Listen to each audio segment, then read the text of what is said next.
You were employed by a resident advisor until April 2024.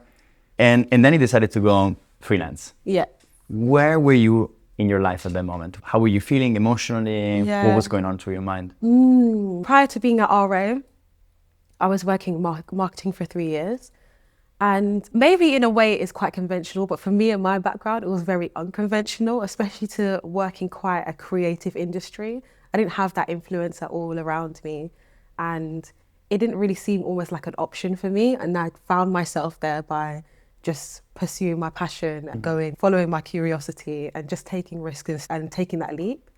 I'm also someone who, in all areas of life, has quite itchy feet. And I got to a place where, I had been at RA for 5 years and I really felt like I had done the work that I wanted to do.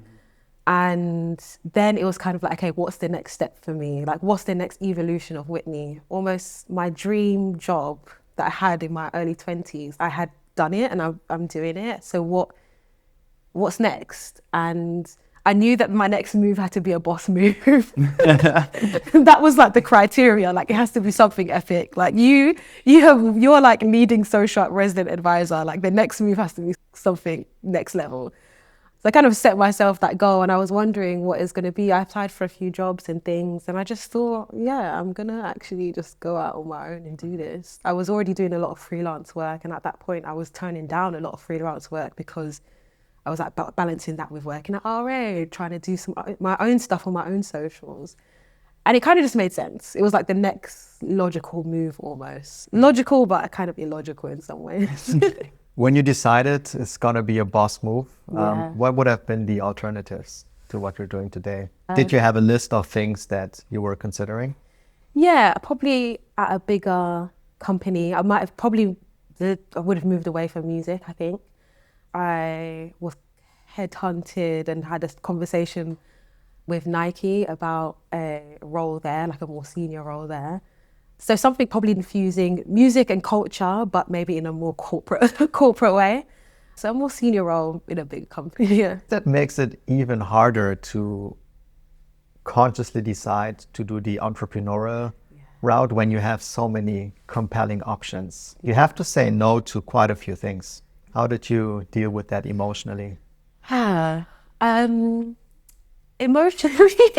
Emotionally, I think the kind of downside of being quite optimist is everything seems like a viable option and you see the bright side of everything. So I'm like, oh yeah, I could do that.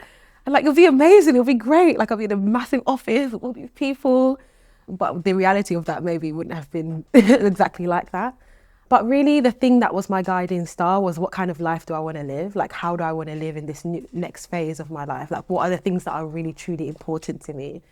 It sounds like there's a lot of underlying connection with your purpose, which is something you talk about a lot. Yeah. Did you, at that time, have a clear idea? Did you have a clear idea what is your life purpose? And if yes, what is it? Yeah, I didn't have a clear idea then. I have a quiet, very grounding belief that I am capable of like incredible things. So just not limiting myself in the spectrum of what is possible. Does that belief, is something that comes from your upbringing, from your family? Definitely. I think the Nigerian way is very, very interesting. It's very funny. My partner is not from Nigeria, and I think sometimes you experience things through new eyes via someone else, and it really like highlighted to me how like so many affirmations. Like, my mom was like, you can do anything, you can do absolutely anything. If you see someone and you're like, oh, this person's doing that, I don't know if I can do it, the first thing they'll say is they don't have two heads. So why can't you do it too? You know, that's a very common saying in Nigerian culture, is they don't have two heads. So you can literally do anything. I have that solid belief in me. Amazing. From the time at Resident Advisor, what are the biggest learnings and skill sets you took along and use for what you're doing today? Honestly, the number one skill set, I think, above like there's so many, but the number one skill set I think I found is how to advocate for myself. I think this is so important for anyone in the workplace, especially when you are moving up. You know, you're trying to get promoted or you're moving through a company vertically. you need to learn how to advocate for yourself. You need to learn how to advocate for your ideas, for the things that you're doing in a way that is respectful and almost not so emotional.